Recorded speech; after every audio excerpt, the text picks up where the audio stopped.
सरकार के लिए मेन संदेश तो यही है कि आपकी करनी और कथनी और करनी में अंतर नहीं होना चाहिए। अगर आप सही मायने में चाहते हैं कि महिलाओं को सुरक्षा प्रदान हो, तो आप ऐसे सिस्टम्स क्रिएट कीजिए कि महिलाएं जो हैं आप पे ट्रस्ट कर सकें। जो हमारा ऐसा पुलिस सिस्टम होता है, हम जानते हैं, हम पुलिस के साथ में बहुत बार जाते हैं, घूमते हैं कि पुलिस की जो है दिल्ली में कितनी कमी है, इतनी सारी पोस्ट खाली हैं। पुलिस की कभी भी ट्रेनिंग्स की जो काफ़ी कमी है। तो आपको काफ़ी सारे लेवल्स पर इन चीज़ों के लिए काम करने की ज़रूरत है कि एक महिला जो है अपने आप को सुरक्षित महसूस करे जब वो किसी थाने में जाए। अवेयर सिटीजन बनना चाहिए, खूब पढ़िए, खूब जानिए, अपने अधिकारों के बारे में भी जानिए और अपनी एक पुरानी पूरी हिस्ट्री, अपनी विरासत के बारे में भी जानिए। उस समझ के अनुसार में जो एक निर्णय लीजिए, पूरे अपने परिवारों के साथ एक सामंजस्य बना के किस तरह से आप चल सकते हैं, सोशल हार्मोनी में किस तरह से रह सकते हैं, और अगर आपके साथ में कभी कुछ गलत हो तो क्या क्या आपके सिस्टम्स है जिनको आप अप्रोच कर सकते हैं। आप अपना सपोर्ट सिस्टम जो है हमेशा बना के रखिए, कभी भी अपने आप को आइसोलेट में। मैं एक बात कहूँगी उनके पिता के लिए या ऐसे हर माँ बाप के लिए जिनके बेटे बेटियाँ इस तरह के सवाल कर रहे हैं, आप उनको बिल्कुल आइसोलेट मत कर दीजिए। कभी भी अगर आपके बच्चे जो हैं अपनी मर्ज़ी से निर्णय लेना चाहते हैं तो उनके निर्णय सही भी हो सकते हैं, उनके निर्णय गलत भी हो सकते हैं। बच्चे के आज़ादी दीजिए कि अगर उसका वो निर्णय गलत निकला है तो वो लौट के अपने घर में आंसू बहाए हैं। उसी दिन एक महिला जिसके साथ बहुत ही जघन्य बलात्कार किया गया था, उनकी बच्ची को मार दिया गया था, उनके बलात्कारियों को छोड़ा गया, न केवल छोड़ा गया, उन बलात्कारियों को फूल मालाएँ पहना के स्वागत किया गया। उन बलात्कारियों के रिश्तेदारों को एमएलए विधायक बनाने की टिकटें दी गई। लड़ाइयाँ जो हैं निरंतर जो है आपस में भेदभाव बढ़ाया जा रहा है, उनमें नफरत बढ़ाई जा रही है, और आपसी ये जो ज़रूरी मुद्दे होते हैं जो कि संविधान ने भी हमें दिए हुए हैं, जो हमारे अधिकार हैं, उन सब से ध्यान भटकाने की बात हो रही है। रोजी रोटी की बात ना करें, रोजगार की बात ना करें, अपने अधिकारों की बात ना करें। इसलिए हर दिन जो है हमारे नेता घूम फिर के हर मुद्दे को धर्म आधारित बना देते हैं, जिससे कि आपस में लोग लड़ते रहें और आपस में जो है उनके नफ़रतों के दौर, नफ़रत छोड़ो संविधान बचाओ। तो इन दोनों पर जो है लगातार टारगेट किया जा रहा है। हम अपने देश में देखते हैं कि किस तरह जो सामाजिक समरसता हुआ करती थी, सामाजिक सद्भाव हुआ करता था, एकता हुई करती थी, उन सबको लगातार तोड़ा जा रहा है। मैम कहाँ से आए हैं और अपना परिचय दीजिए। मेरा नाम सीमा जोशी है, मैं द्वारका में रहती हूँ, और आज हम जो है एक नफ़रत छोड़ो संविधान बचाओ मुहिम के तहत जो है काफ़ी सारी सिविल सोसाइटीज़ और ऑर्गेनाइजेशंस ने मिलकर की थी, उस ऑर्गेनाइजेशन के द्वारा जो कार्यक्रम किया गया था उसके आयोजन के लिए आए हैं। क्या मुद्दा है यहाँ पे जो संविधान बचाने की जब आप बात कर रहे हैं, तो ऐसा क्या कुछ मतलब देश में हो गया जो इसे संविधान तक मतलब बचाने की बात करी? देखिए, प्रत्येक स्तर पर, चाहे वो जो दो इस आज के इशू में दो चीज़ें हम कह रहे हैं कि नफ़रत छोड़ो संविधान बचाओ, तो इन दोनों पर जो है लगातार टारगेट किया जा रहा है। हम अपने देश में देखते हैं कि किस तरह जो सामाजिक समरसता हुआ करती थी, सामाजिक सद्भाव हुआ करता था, एकता हुई करती थी, उन सबको लगातार तोड़ा जा रहा है। कभी धर्म के नाम पर, कभी जात के नाम पर, कभी जेंडर के नाम पर जो है लड़ाइयाँ जो हैं निरंतर जो है आपस में भेदभाव बढ़ाया जा रहा है, उनमें नफरत बढ़ाई जा रही है, और आपसी ये जो ज़रूरी मुद्दे होते हैं जो कि संविधान ने भी हमें दिए हुए हैं, जो हमारे अधिकार हैं, उन सब से ध्यान भटकाने की बात हो रही है।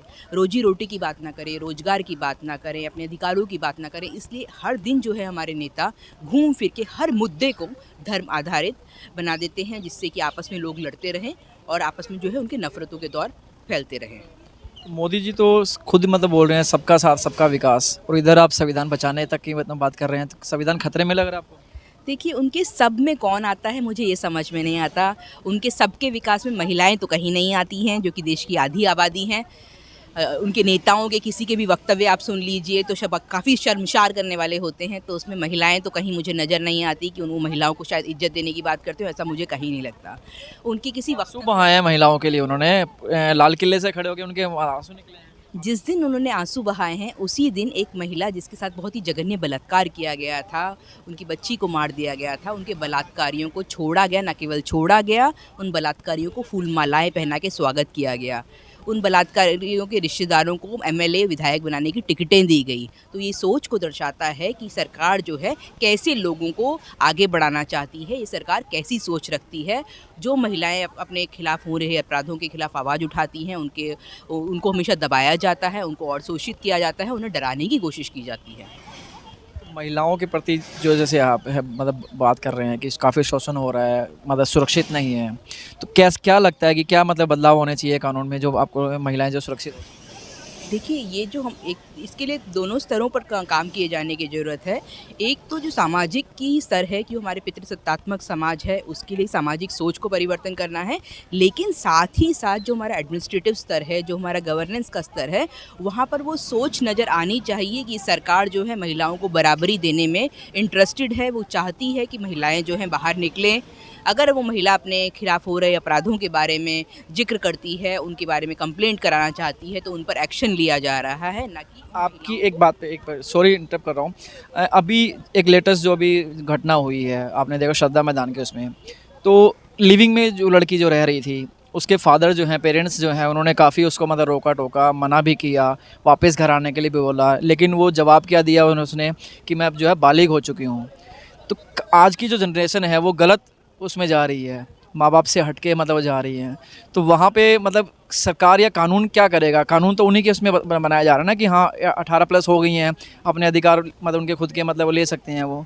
तो यहाँ माँ बाप क्या करें? यहाँ पर दो चीज़ों का है, ये जो कन्फ्लिक्ट है, हमने लड़कियों को पढ़ने में शायद थोड़ा आगे बढ़ा दिया है, पर ना उनके माँ बाप को, ना परिवार के लड़कों को ये सिखाया है कि एक पढ़ी लिखी इंडिपेंडेंट लड़की को हैंड का करना क्या है। उनका जो कन्फ्लिक्ट होता है डे टू डे बेसिस में अपने परिवारों के साथ होता है, क्योंकि वो परिवार जो है आज भी उसी सोच में, उन्हीं विचारों में, पुराने कंजर्वेटिज्म में डूबा रहता है।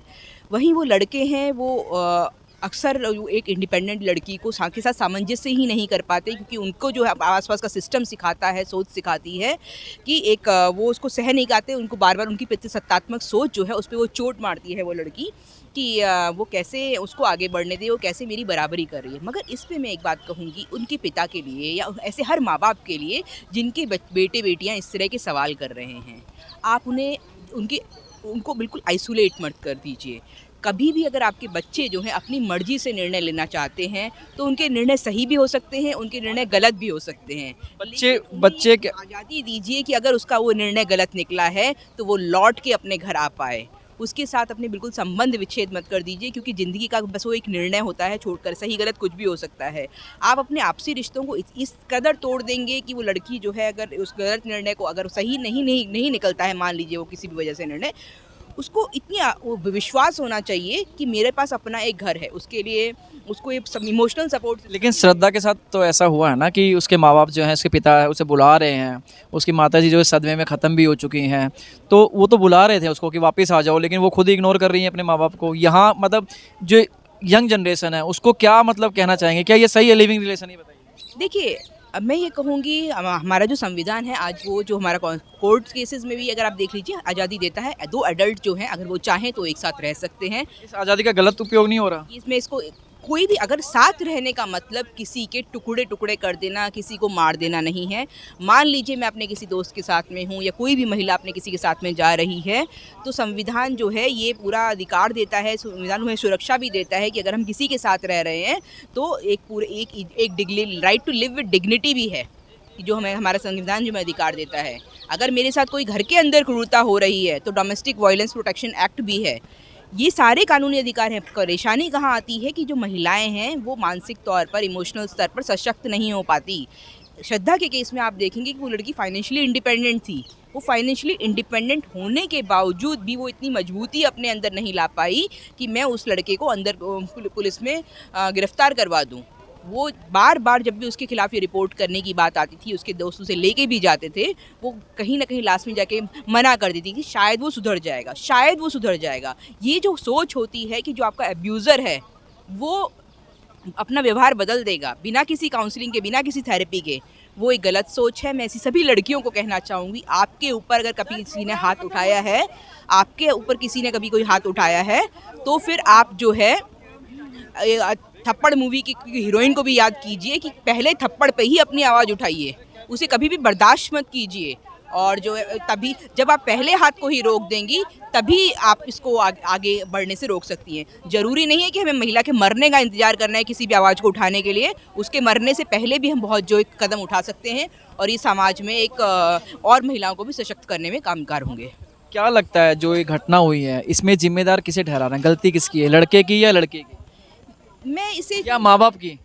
इसमें सभी सभी के एंगल पे ही गलतियां हैं। मैं इसकी सबसे बड़ी गलती जो सिस्टम की गलती कहूँगी, हमारा सिस्टम जो है, हमारा समाज जो है, उस महिला को ये विश्वास नहीं दिला पाया कि वो अकेली नहीं है। अगर उसके साथ गलत हो रहा है तो उसके पास सपोर्ट सिस्टम है जहां वो जा सकती है। तो ये गलती जो है हमारे आसपास के पूरे सिस्टम की है, जो हम लोगों को ये विश्वास नहीं दिला पाता कि हम अगर हमारा निर्णय जो है कभी गलत निकल जाए, कुछ हो जाए, तो हमारे पास रास्ते हैं वापस लौट के जाने के। हमारे माँ बापों के लिए कर्तव्य बनता है कि हमारे जो पेरेंट्स भी हैं वो भी हम अपने बच्चों को मजबूती दें कि हम बेटा कोई बात नहीं, ज़िंदगी का एक फ़ैसला था, तुमने गलत ले लिया, हमारे घर के दरवाजे तुम्हारे लिए हमेशा खुले हैं। अक्सर अपने माँ बाप जो है अगर लड़कियों की शादी हो जाती है तो उनको कहते हैं बेटा कोई बात नहीं, निभा लो। तो ये निभाते जाने की जो परंपरा हम सिखाते जाते हैं ना अपनी लड़कियों को, उसकी वजह से भी बहुत लड़कियाँ मरती हैं। आखिर में एक सवाल जवाब आपको देना है कि क्या मतलब क्या कुछ कहना चाहेंगे यंग जनरेशन के लिए, जो आजकल जैसे बच्चे भटक रहे हैं, गलत रास्ते में जा रहे हैं? माँ बाप की बात सुननी चाहिए या मतलब अपनी ही जैसे जो मतलब उनको छूट दी गई है उनके ऊपर कायम रहना चाहिए? देखिए, मैं इसमें ये कहना चाहूँगी कि आपको जो है अवेयर सिटीजन बनना चाहिए। खूब पढ़िए, खूब जानिए, अपने अधिकारों के बारे में भी जानिए और अपनी एक पुरानी पूरी हिस्ट्री, अपनी विरासत के बारे में भी जानिए। उस समझ के अनुसार में जो एक निर्णय लीजिए, पूरे अपने परिवारों के साथ एक सामंजस्य बना के किस तरह से आप चल सकते हैं, सोशल हार्मोनी में किस तरह से रह सकते हैं, और अगर आपके साथ में कभी कुछ गलत हो तो क्या क्या आपके सिस्टम से जिनको आप अप्रोच कर सकते हैं। आप अपना सपोर्ट सिस्टम जो है हमेशा बना के रखिए, कभी भी अपने आप को आइसोलेट मत कीजिए। तो इन सब जरियों से जो है आप अपने आप को सुरक्षित बना सकते हैं। सरकार के लिए कुछ संदेश कि महिला सुरक्षा को लेकर क्या कहना? सरकार के लिए मेन संदेश तो यही है कि आपकी करनी और कथनी और करनी में अंतर नहीं होना चाहिए। अगर आप सही मायने में चाहते हैं कि महिलाओं को सुरक्षा प्रदान हो तो आप ऐसे सिस्टम्स क्रिएट कीजिए कि महिलाएं जो हैं आप पे ट्रस्ट कर सकें। जो हमारा ऐसा पुलिस सिस्टम होता है, हम जानते हैं, हम पुलिस के साथ में बहुत बार जाते हैं, घूमते हैं, कि पुलिस की जो है दिल्ली में कितनी कमी है, इतनी सारी पोस्ट खाली हैं, पुलिस की कभी भी ट्रेनिंग्स की जो काफ़ी कमी है। तो आपको काफ़ी सारे लेवल्स पर इन चीज़ों के लिए काम करने की ज़रूरत है कि एक महिला जो है अपने आप को सुरक्षित महसूस करे जब वो किसी थाने में जाए। मैंने कितने ही थानों में महिलाओं को देखा है, उनकी आंखें फूटी हुई होती हैं लिटरली, लेकिन उनके पास ऐसा सिर्फ पुलिस वाला भी उसको हैंडल नहीं कर पाता उन चीज़ों को कि मुझे किसको कंप्लेंट को रजिस्टर करना है, नहीं करना है। तो ऐसे काफ़ी सारे स्तर पर काम करने की बहुत ज़रूरत है।